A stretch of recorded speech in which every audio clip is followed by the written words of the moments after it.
নমস্কার।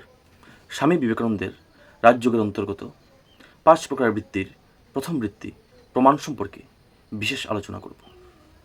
একজন উন্মত্ত ব্যক্তি আসিয়া বলিতে পারে, আমি চারিদিকে দেবতা দেখিতে পাইতেছি, উহাকে প্রমাণ বলা যাইবে না। প্রথমত, উহা সত্য জ্ঞান হওয়া চাই। দ্বিতীয়ত, উহা যেন আমাদের পূর্ব জ্ঞানের বিরোধী না হয়। তৃতীয়ত, সেই ব্যক্তির চরিত্রের উপর উহা নির্ভর করে। অনেকে এরূপ বলিতে শুনিয়াছি, এরূপ ব্যক্তির চরিত্র কিরূপ তাহা দেখিবার আবশ্যক নাই। সে কি বলে সেটি জানার বিশেষ আবশ্যক। সে কি বলে তাহা আগে শুনিতে হইবে। অন্যান্য বিষয়ে একথা সত্য হইতে পারে, কোনো লোক দুষ্ট প্রকৃতি হইলেও সে জ্যোতিষ সম্বন্ধে কিছু আবিষ্কার করিতে পারে, কিন্তু ধর্মের বিষয়ে স্বতন্ত্র কথা, কারণ কোনো অপবিত্র ব্যক্তি ধর্মের প্রকৃত সত্য লাভ করিতে পারিবে না। এই কারণেই আমাদের প্রথমত দেখা উচিত, যে ব্যক্তি নিজেকে আপ্ত বলিয়া ঘোষণা করিতেছে সে ব্যক্তি সম্পূর্ণরূপে নিঃস্বার্থ ও পবিত্র কিনা। দ্বিতীয়ত, দেখিতে হইবে সে অতীন্দ্রিয় জ্ঞান লাভ করিয়াছে কিনা। তৃতীয়ত, আমাদের দেখা উচিত সে ব্যক্তি যাহা বলে তাহা মনুষ্য জাতির পূর্ব অভিজ্ঞতার বিরোধী কিনা।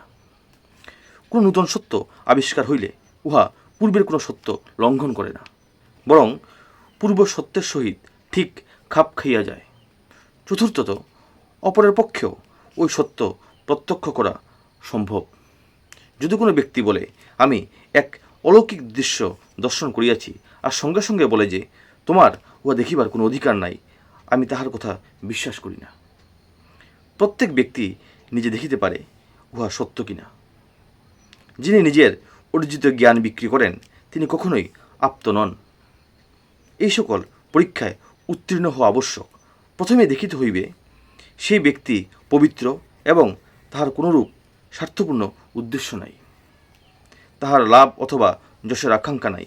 দ্বিতীয়ত, তাহাকে দেখাইতে হইবে তিনি জ্ঞানাতীত ভূমিতে আহরণ করিয়াছেন।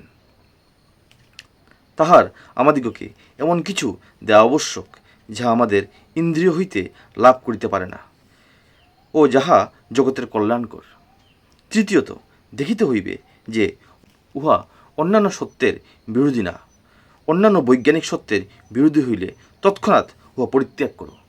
চতুর্থত, সেই ব্যক্তি যে কেবল ওই বিষয়ের অধিকারী আর কেহ নন তা হইবে না। অপরের পক্ষেও যা লাভ করা সম্ভব তিনি নিজের জীবনে তাহা কেবল কার্যে পরিণত করিয়া দেখাইবেন। তাহা হইলে প্রমাণ 3 প্রকার। প্রত্যক্ষ ইন্দ্রিয়ানুভূতি, অনুমান ও আপ্তবাক্য। আপ্ত কথাটির ইংরেজি অনুবাদ করিতে পারিতেছি না, কারণ ইন্সপায়ার্ড অনুপ্রাণিত শব্দের দ্বারা প্রকাশ করা যায় না, কারণ এই অনুপ্রেরণা বাহির হইতে আসে বলিয়া মনে হয়, আর ওই জ্ঞান ভেতর হইতে আসে। আপ্ত শব্দের আক্ষরিক অর্থ যিনি পাইয়াছেন।